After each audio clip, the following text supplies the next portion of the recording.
नमस्कार दोस्तों, मेरे चैनल भक्ति और मोक्ष में आप सभी का स्वागत है। आज मैं आपको गया धाम से जुड़ी एक अनोखी कहानी सुनाने जा रही हूँ। वीडियो शुरू करने से पहले मेरे सभी दोस्तों से अनुरोध है कि अगर आपने अभी तक मेरे चैनल को सब्सक्राइब नहीं किया है तो प्लीज़ सब्सक्राइब कर लीजिए। सृष्टिकर्ता ब्रह्मदेव जब इस सृष्टि की रचना करने बैठे तब उनके द्वारा भूल से असुर कुल में गया नामक एक असुर की रचना हो गई थी। गयासुर केवल ब्रह्मदेव के सृष्टि थे।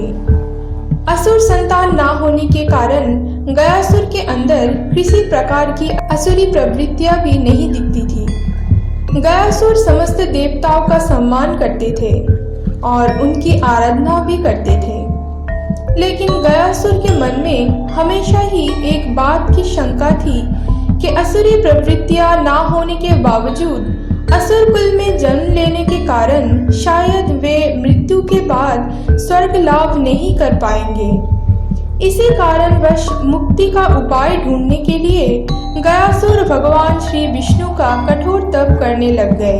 तब गयासुर की तपस्या से प्रसन्न होकर भगवान विष्णु ने गयासुर को वर देना चाहा।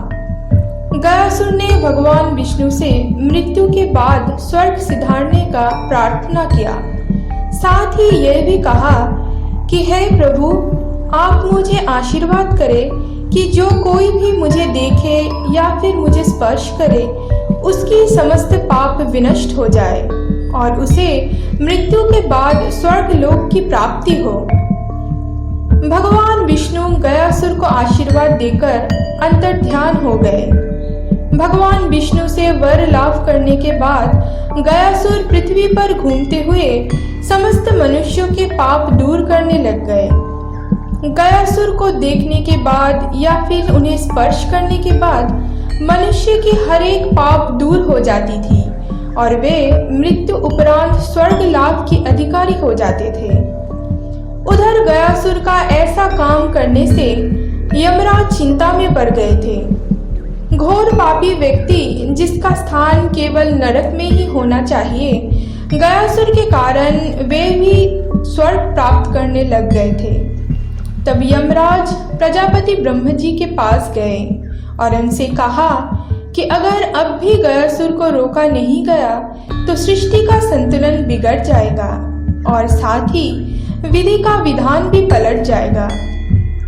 प्रत्येक मनुष्य को उसके कर्म अनुसार फल भोग करने की ये प्रथा समाप्त हो जाएगी।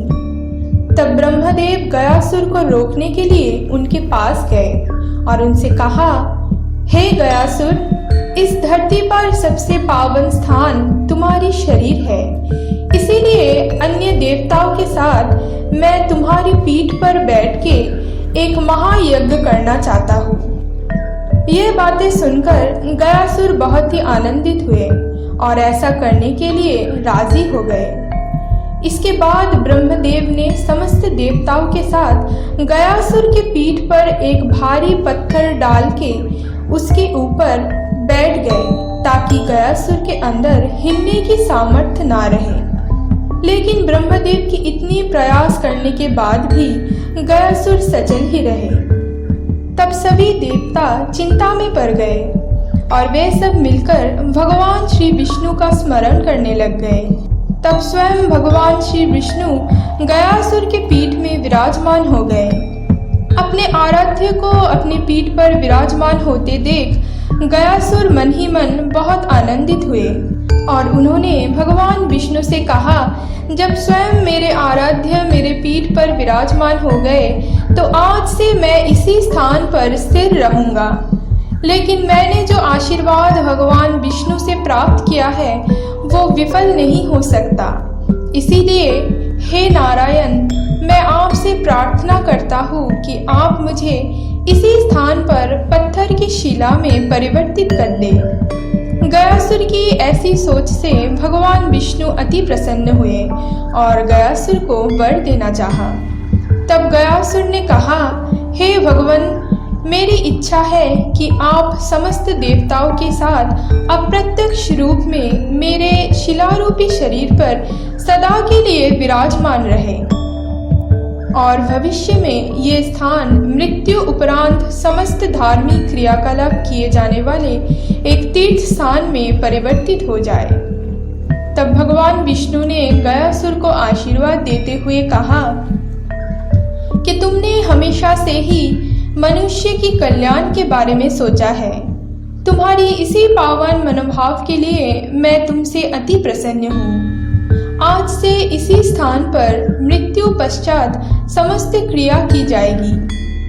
मृत व्यक्ति के लिए यहाँ पिंडदान करने से उसकी आत्मा को मोक्ष प्राप्त होगी। आज से यह स्थान गया तीर्थ भूमि के रूप में जाना जाएगा। गया तीर्थ दर्शन करने से मनुष्य जगत का कल्याण होगा और इसी स्थान पर मैं स्वयं सदा विराजमान रहूंगा। इसके बाद भगवान श्री विष्णु ने वहां अपनी पद चिन्ह रखा, जो आज भी वहां देखने को मिलता है। प्रचलित है, एक बार भगवान श्री राम और माता सीता गया धाम में राजा दशरथ की पिंडदान करने पहुंचे।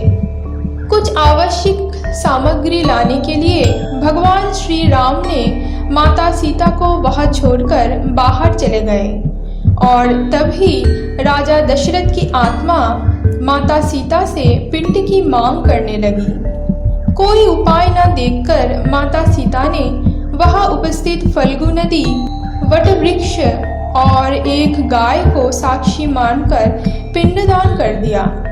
लेकिन बाद में जब माता सीता ने भगवान श्री राम को संपूर्ण घटना का वर्णन किया तो श्री राम ने माता सीता की बात पर संपूर्ण विश्वास नहीं किया।